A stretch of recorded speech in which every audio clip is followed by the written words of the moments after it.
आज मंगलच्या किचनमध्ये बनवणार आहोत आपण रवा ढोकळा. अत्यंत साधा आणि चवीला एकदम भन्नाट. आणि त्यासाठी आपण घेतलेला आहे बारीक रवा 1 वाटी, आंबट असं दही 1 वाटी, बेकिंग सोडा पाव चमचा, खायचा सोडा पाव चमचा, 1 चमचा मीठ आणि तेल. आता हे सगळं साहित्य आपण एका बाउलमध्ये त्या ठिकाणी टाकणार आहोत आणि मिक्स करणार आहोत. हे घेतले आपण रवा, बारीक रवा, आणि यामध्ये घालणार आहोत आपण दही.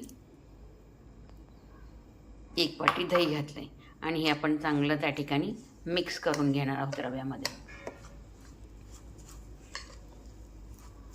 हे मिश्रण आपल्याला अर्धा तास तरी रवा भिजण्यासाठी ठेवून द्यायचं आहे. त्यामुळे रवा त्या ठिकाणी दह्यामध्ये चांगला मिक्स होईल. हा आपला आता रवा असा घट्टसर भिजलेला आहे. सगळ्यांसाठी महत्त्वाची टीप आहे, आपल्याला हे सगळं साहित्य रूम टेम्परेचरचं घ्यायचं आहे, नाहीतर ढोकळ्याला जाळी पडणार नाही. आता हे घट्ट झाले तर त्यामध्ये आपण थोडंसं पहिल्यांदा पाणी घालूया. त्याची मीडियम अशी कन्सिस्टन्सी करूया.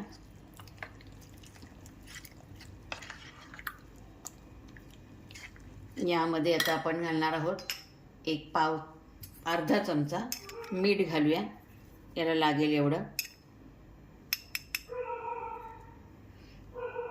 आणि हा आपण घेतलेला आहे बेकिंग सोडा. तर त्या सोड्यामध्ये आपल्याला त्या ठिकाणी तेल घालायचं आहे आणि ते मिक्स करायचं आहे आणि मगच त्या ठिकाणी आपल्याला तो त्याच्यामध्ये टाकायचा आहे. त्यांनी मिक्स करून टाकल्यानंतर सोड्याचा कुठलाही वास किंवा लाल रंग वगैरे कधी येतो तो येत नाही, म्हणून ही पण एक टीप आहे.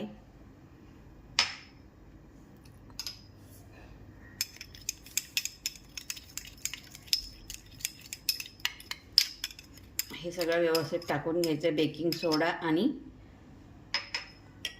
साधा सोडा असे 2 आपण घेतलेले आहेत आणि हे चांगलं मिक्स करून घ्यायचे. कन्सिस्टन्सी तयार करून घ्यायची आहे. आपण आता कढईमध्ये कढई ठेवलेली आहे, त्यामध्ये एक स्टँड ठेवले, त्याच्यामध्ये 1.5 ग्लास पाणी ठेवले. आपल्याला हे उकळत ठेवायचे, कारण आता आपण सोडा टाकलेलं मिश्रण हे एका डब्याला आता आपण तेल लावून घेणार आहोत. एका डब्याला असं आपण तेल लावून घेणार आहोत चांगलं. आणि तेल लावलेल्या डब्यामध्ये आता आपण आपलं जे मिश्रण आहे ते ओतणार आहोत. सोडा आणि बेकिंग पावडर व्यवस्थित मिक्स करून झाल्यावर आपल्याला हे मिश्रण असं त्या ठिकाणी तेल लावलेल्या भांड्यामध्ये ओतायचं आहे. सगळं मिश्रण टाकून झाले, थोडंसं टॅप करायचं आणि आता हे पाणी उकळत असलेल्या कढईमध्ये आपण त्या ठिकाणी ठेवणार आहोत. आणि ते ठेवल्यानंतर त्यावर आपल्याला ठेवायचं आहे झाकण.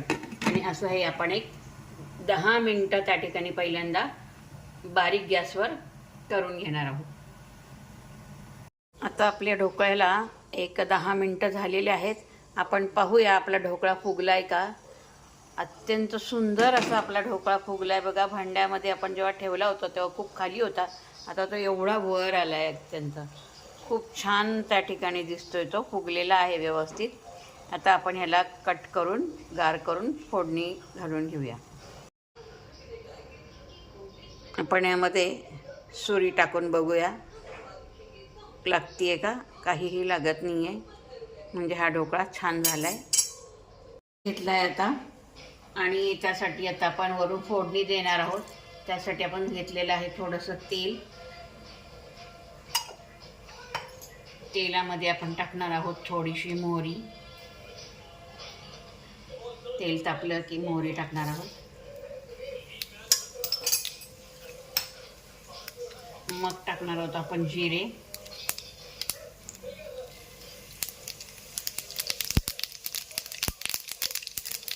जिरे तडतडले की आपण त्यामध्ये टाकणार आहोत मिरची. मध्ये कट करून स्लिप करून घेतलेली आहे मिरची. आणि मग टाकणार आहोत आपण त्यामध्ये पांढरे तीळ.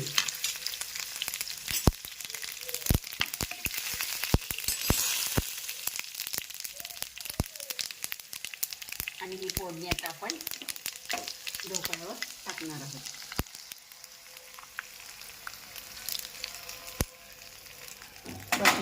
आणि यावर आपण टाकणार आहोत थोडंसं कोथिंबीर.